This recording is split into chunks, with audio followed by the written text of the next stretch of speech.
Magandang hapon, Luzon, Visayas, Mindanao. Ito na naman si RL TV Vlog. Ayan, update ko lang kayo ngayong hapon dito sa ating Manila Bay uli. Tayo uli ay magbayanihan sa ating basura. Tapos tayo uli ay maglinis, no? Ayan guys, nakikita nyo, umahalon na naman. Gumagalaw na naman yung ating tubig, no? Ayan, support lang tayo no, sa ating YouTube channel, RL TV Vlog. At yung ating watch hour, supportahan naman natin, ano. Panoorin nyo guys, manood po kayo ng aking mga video, ano. Mag-comment kayo, mag-like and share nyo na para maganda, no. Kaya tayo po magsuportahan, no, sa ating channel, ano. Tayo po magtulong-tulong, maliit man o malaki yung ating channel, suportahan natin, ano, para naman matulungan din natin sila, di ba?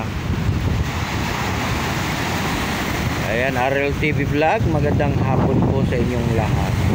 Habagat na naman tayo guys, grabe. Talagang habagat natin ay matindi rin, ano. May dala-dala rin silang ano, mga basura talaga. Ayan, may ibon guys, nakita nyo. Naghanap ng pagkain yan. Hanap-hanap lang ng pagkain, di ba? Lakas di ba?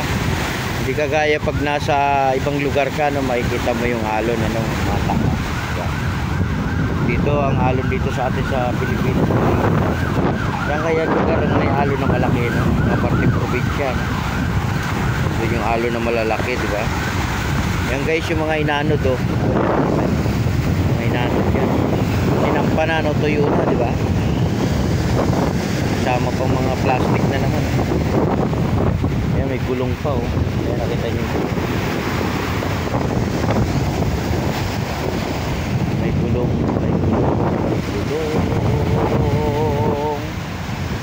May gulong.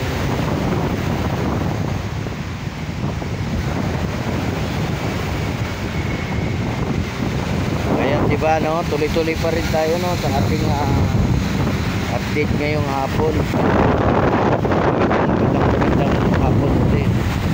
Ayan, dagat, dami rin kahoy dito guys, ayan, tuyo na, hindi na ito igatong, diba?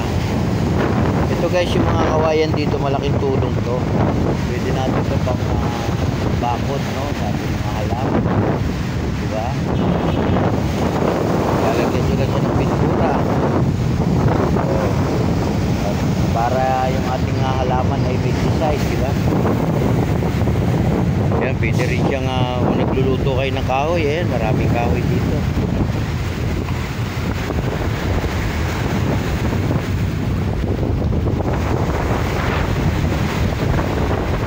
Yan, habagat talaga, habagat, buti nilang guys, habagat, ano.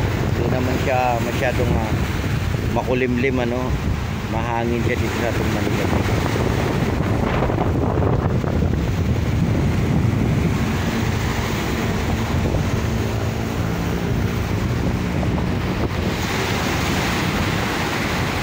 Ayan guys, nakita niyo yung hinarang dyan, ano, naubos na ano ng tubig. Yan yung pinaka boundary ng ating Dolomite, ito yung tawag na 500 meters. Yan, ganyan siya.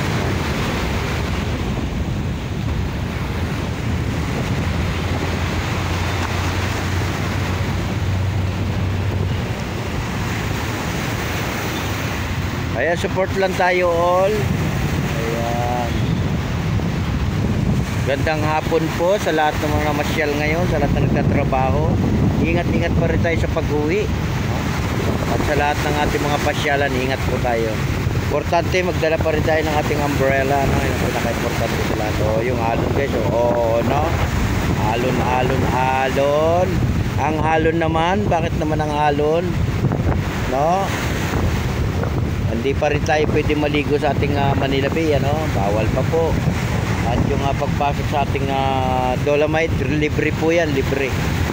Wala pong bayad yan, ano? Kaya welcome po tayo lahat. Ito po ay para sa lahat, ano? Lalo na ngayon magpapasko. Welcome na welcome po tayo lahat. Bawal lang po yung pagkain sa looban.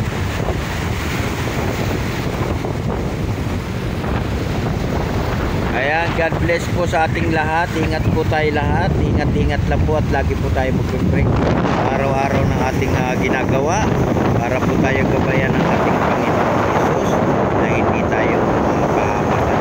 At yung ating mga baby, ingatan din natin lalo na sa ating sa pagpapasok sa eskwela.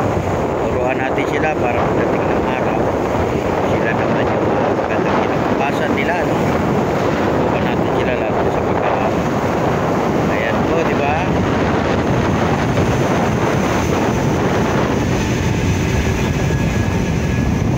Ayan, magandang hapon uli sa lahat.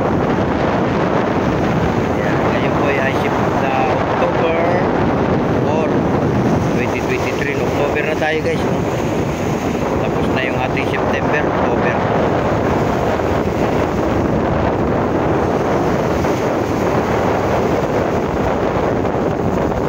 Ayan, God bless po sa ating lahat. Bye-bye.